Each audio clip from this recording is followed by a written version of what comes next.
Good morning, students, and welcome to your social science class. Students, do you all remember what we did in our last class? Well, I'm sure you all remember. In our last class, we discussed two very interesting topics. One was the East India Company's claim to paramountcy, and the second one, the doctrine of lapse. So, students, in the last class, we discussed how the company, after annexing most of the Indian territories, started claiming its supremacy over all the Indian states. It started dominating the Indian rulers and even threatened them that their kingdoms would be taken if they do not abide by the rules and regulations of the company. So the company turned in very aggressive and it started annexing the various Indian territories directly. Also, students, we discussed about the master stroke played by the company that was done in the form of introducing a very discriminatory policy, that was the doctrine of lapse. So students, the doctrine of lapse was introduced by the Governor General Lord Dalhousie.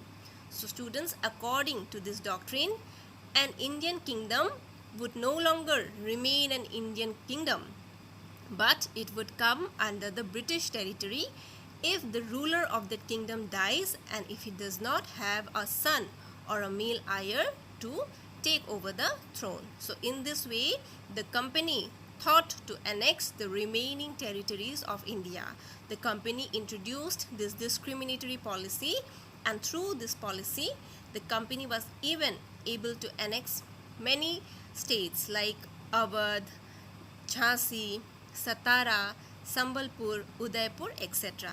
Even Punjab was annexed by the East India Company, though the company had a tough time dealing with the ruler of Punjab, Maharaja Ranjit Singh. He even gave a tough competition to the company because he was very brave and courageous. But after his death, it became comparatively easy for the company to take over Punjab as well. So in the year 1849, after fighting two long battles with the Sikh, the company was finally able to annex Punjab as well. So students, this is what we discussed in our last class. So today we shall be discussing about the last two important topics from this chapter: setting up a new administration and the company army. So students, from today's class, we shall be able to understand the new administrative system set up by the British. That means after the British was able to annex most of the Indian territories, it changed the whole scenario of India. It developed or it set up a new administrative system as a whole. So today we shall be discussing about the new administrative system which was set up by the British. Also students, we shall be able to know about the company army, the evolution of the army, the comparison between the Mughal army and the company army. So students, without further delay, let us start with our today's class. So students, Warren Hastings was one very powerful Governor General of British India, and under his governance, the company was able to start a new administration system in India. So students, what happened? By this time, the company was able to acquire powers not only in Bengal but also in Bombay and Madras. As I have already told you all, the company was able to annex most of the Indian territories. So it was also able to take over Bengal as well as Bombay and Madras. So now the company was required to divide its administrative unit in different parts. So this is how the company divided its administrative units into different parts called presidencies. So if I ask you what is presidency, presidency means the British territories were divided into different administrative units, and those different administrative units were called presidencies. So there were three presidencies: Bengal, Madras and Bombay. And students, each of these presidency was ruled by one governor. Okay. For example, Bengal had one governor, Madras had another governor, and Bombay had another governor.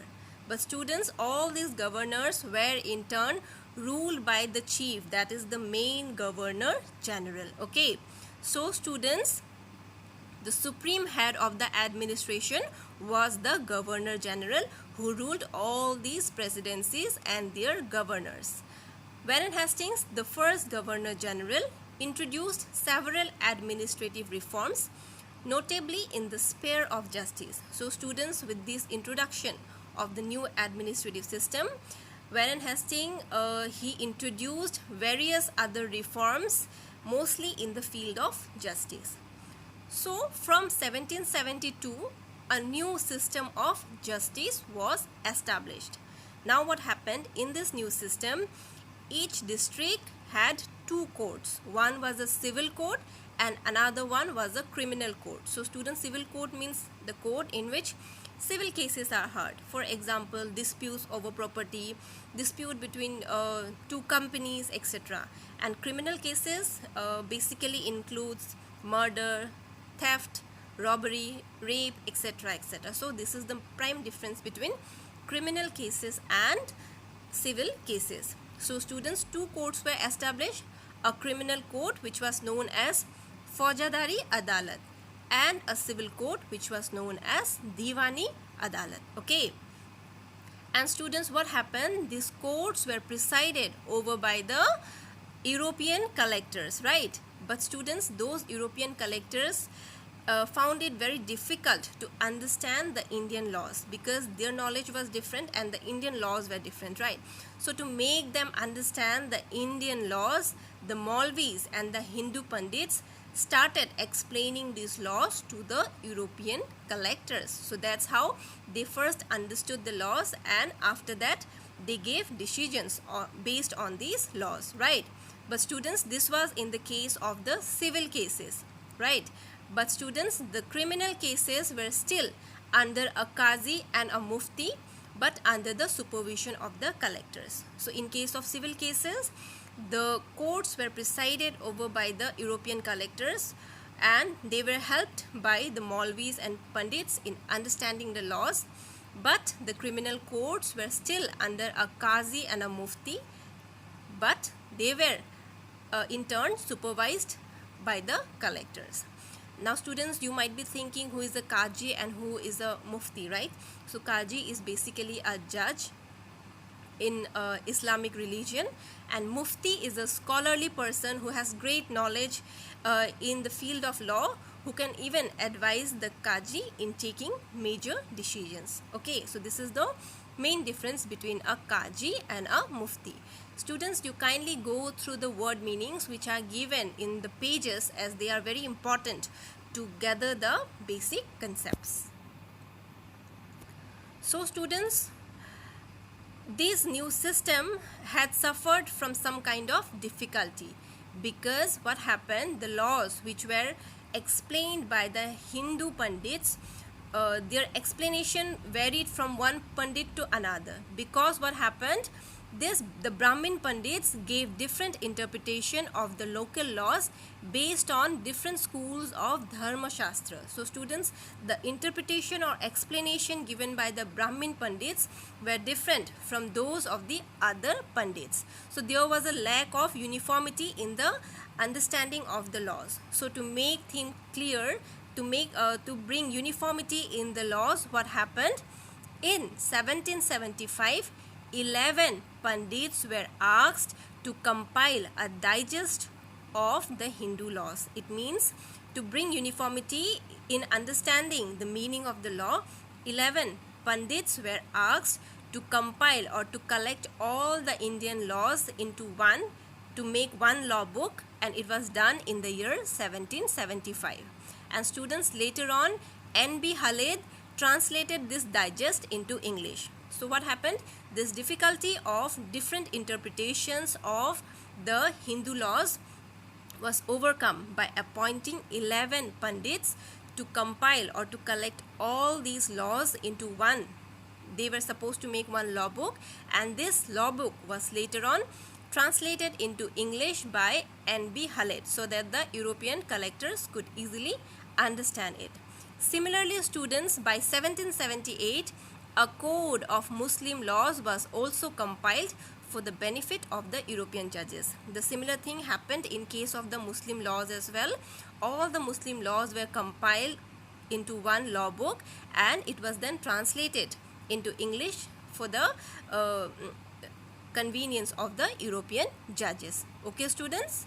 So, under the Regulating Act of 1773, a new Supreme Court was established, while a Court of Appeal, the Sadr Nizamat Adalat, was also set up at Calcutta. So, students, what happened? Under the Regulating Act of 1773, a Supreme Court was set up. You know now what is Supreme Court? Supreme Court is the highest system of court whose decision is considered as the final decision, right? So a Supreme Court was set up.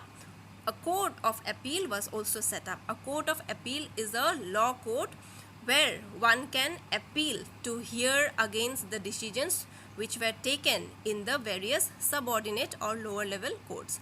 Suppose one person is dissatisfied with the decision which has been taken in the district court, then he can move to the Court of Appeal to change the decision. If he wants to change the decision, then he can move to the Court of Appeal, where he can appeal to have a hearing on the decision which has been made by the lower court. So this is the meaning of a Court of Appeal. So students, a Court of Appeal was set up, that is known as the Sadr Nizamat Adalat, okay, and it was set up in Calcutta. The principal figure in the Indian district was the collector. So students, in all the Indian districts, the principal figure, the highest official, was the collector. And as the name itself suggests, collector meanings whose primary responsibility was to collect the tax and revenue, and also to maintain law and order with the help of the police, the inspectors, that is the darogas, and the judges, right? The office of the collector was called as the collectorate, and it became the new center of power and patronage that steadily replaced previous holders of authority. So students, with the passage of time, the collector held the most important position, as he became the most powerful official of a district, and his office, that is the collectorate, it became the new center of power and patronage. All the important decisions were taken by the collector. He was considered as the highest official, right? So this was the new system of administration which was set up by the British. So students, let us know something about the company army. Well students, the colonial rule in India brought in some new ideas of administration and reform, but its power rested on the military strength. One of the major reasons the colonial power was able to expand in India was because of its military strength. The British had a very strong military force, and because of which it was able to capture most part of India. Students, but when the Mughals were ruling India, the Mughal army was mainly composed of cavalry. Cavalry means the soldiers who are trained to fight on horsebacks, right? So the Mughal army mainly consisted of cavalry and infantry. Infantry means the soldiers who march on their foot and who fight on their foot. So the Mughal army mainly consisted of cavalry and infantry, right? So cavalry means sawar and infantry means pedal soldiers. And they were given training in archery as well. Archery, you all know, right? Archery means the practice of fighting battles with bows and arrows, that is tir-andazi, as it is given here. And students, since they were given training in archery and the use of sword means, you all know, talwar, so they were given training in fighting by using archery and swords, right? So the cavalry dominated the army, and the Mughal state did not feel the need to have a large professionally trained infantry. So it was the cavalry who took the most important position in the armed forces, and since the cavalry did most of the important tasks, the Mughal never felt the importance of giving professional training to their soldiers. The rural areas had a large number of armed peasants. So it was during the time of the Mughals that in the rural areas, the peasants, basically the farmers, also possessed arms, right? They were also given arms to meet the various emergency situations. And even the local zamindars, students, at the time supplied the Mughals with pedal soldiers. Pedal soldiers means the infantries, okay? But students, this was the scenario while the Mughals were ruling. But the scenario saw a vast change with the coming of the British. A change occurred in the 18th century when the Mughal successor states like Awadh and Banaras started recruiting peasants into their armies and training them as professional soldiers. But students, what happened in the 18th century? When states like Awadh and Banaras started recruiting peasants in their armed forces, okay, and they were even given professional training. So that's when a major change was brought in the military system as well. So the East India Company also adopted the same method, right? So the East India Company also adopted the same method, and it also started recruiting. Recruiting means to appoint someone to do a job. So it also started recruiting farmers or peasants in their army, which came to be known as sepoy. So students, have you all heard of this term before? Sepoys.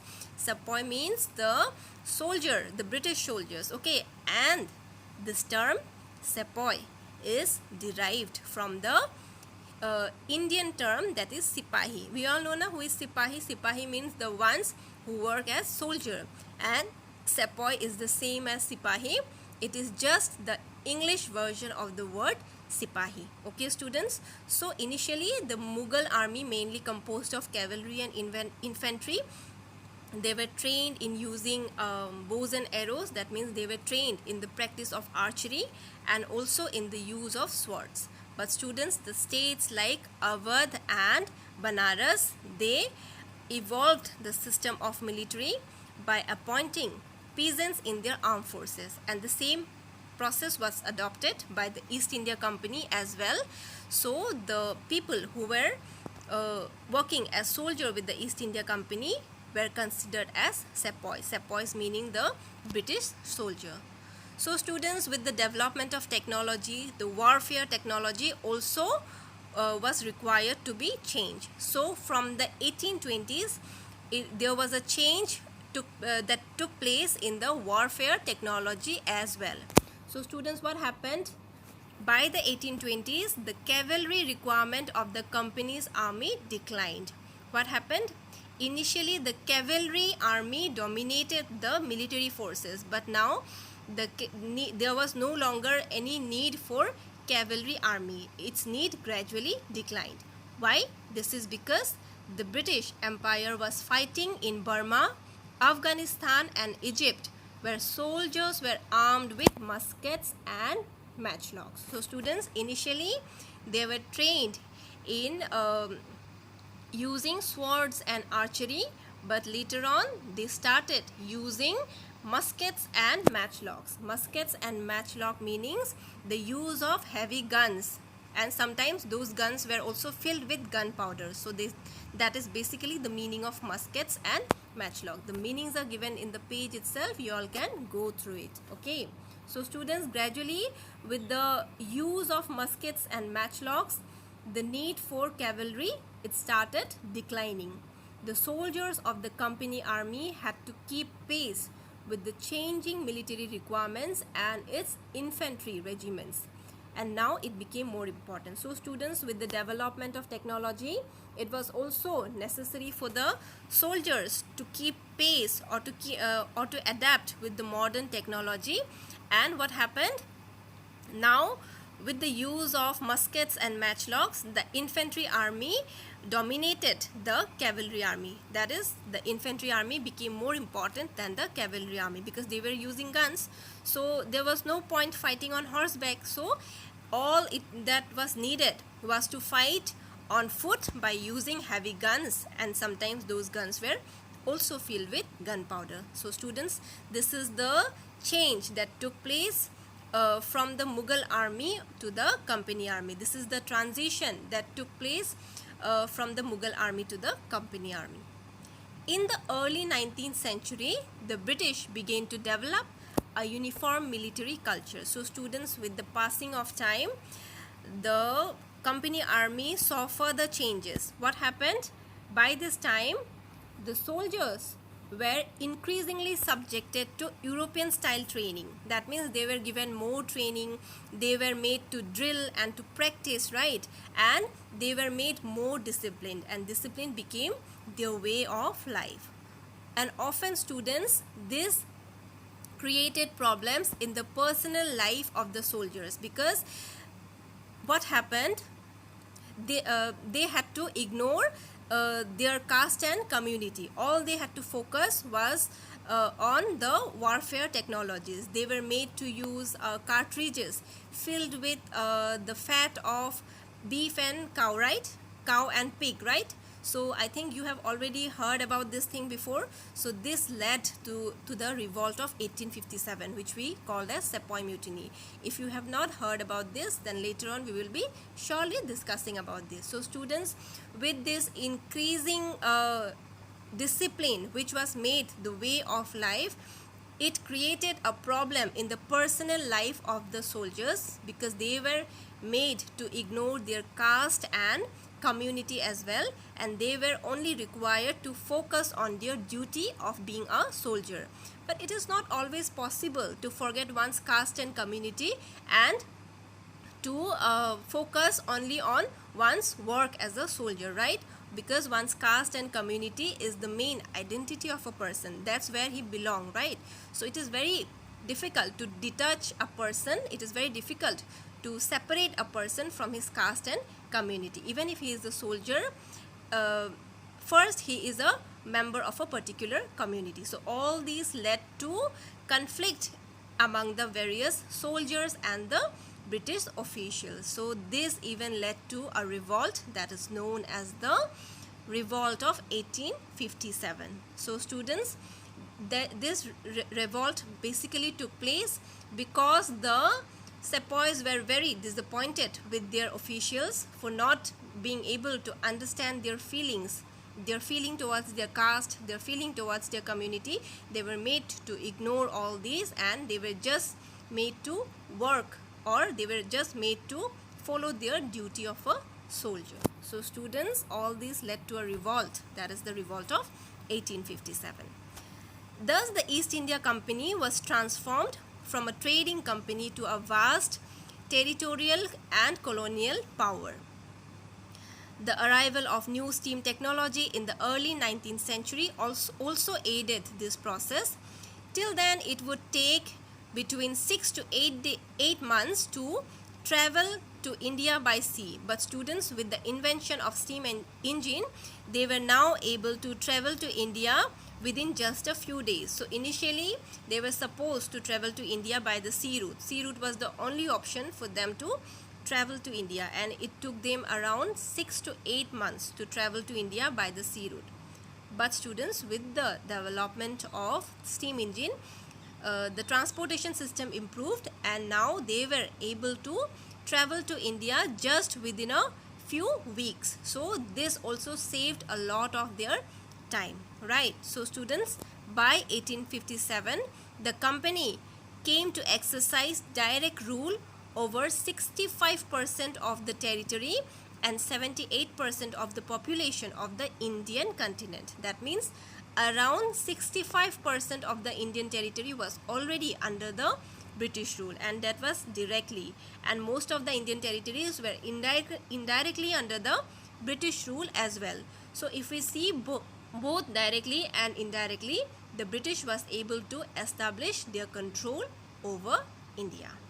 So students, this brings us to the end of today's class. Before winding up the class, let us do a quick recap. So students, today we discussed about how the British set up their new administration system in India, the British administrative units were divided into presidencies. There were 3 presidencies: Bombay, Madras and Bengal.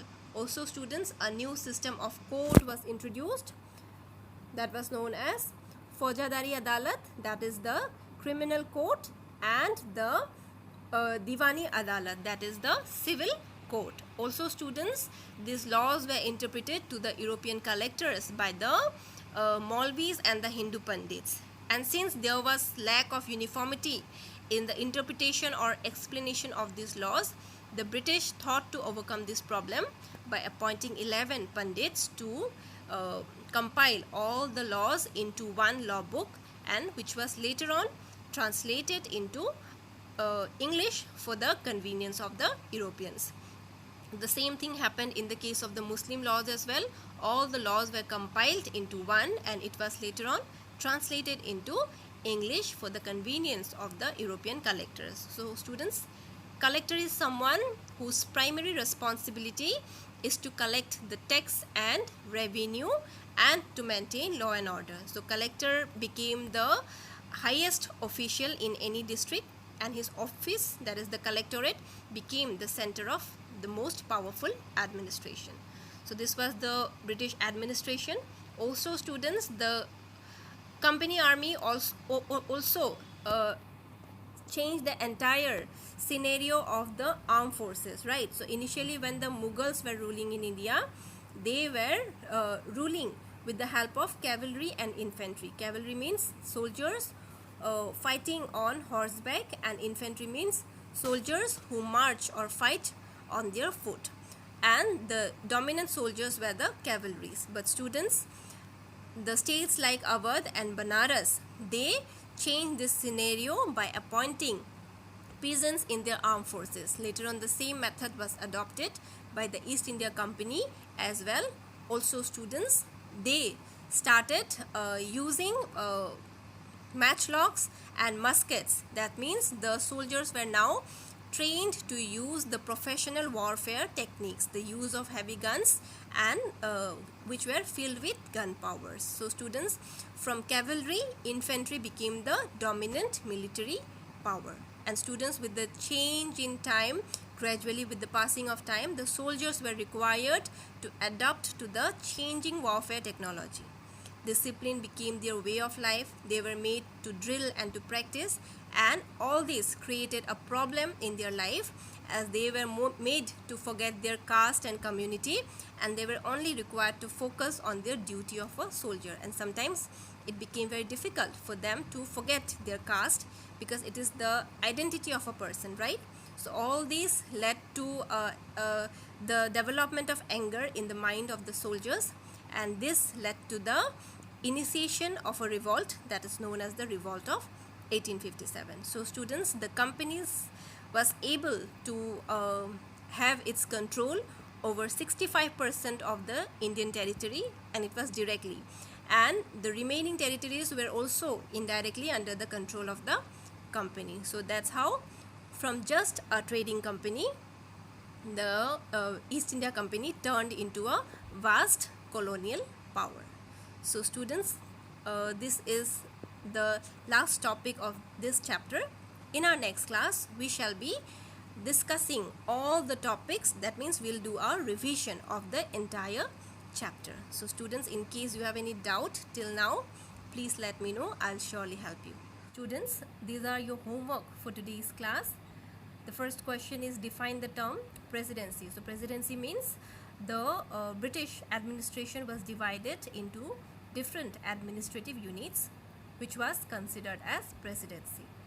Into how many presidencies was the British territory divided? 3: Bombay, Madras and Calcutta. What does Faujadari Adalat and Diwani Adalat mean? So it means the criminal code and the civil code respectively.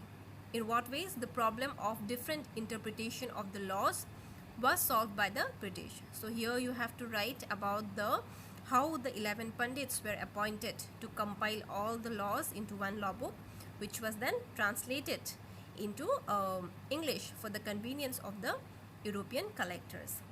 Then the next question, state the main function of the collector. So its main function, is to collect the revenue and taxes and to maintain law and order. And the last question, define the term sepoy. So sepoy means the British soldier. Okay, so students, you will get all the answers in your textbook. Kindly go through your textbook and try to do all the homework. And the date of submission is 1st June 2020. That is on Monday. You have to submit your work to me. Okay students, fine. Then students, this brings us to the end of today's class. See you all in your next class. Thank you. Take care and stay safe.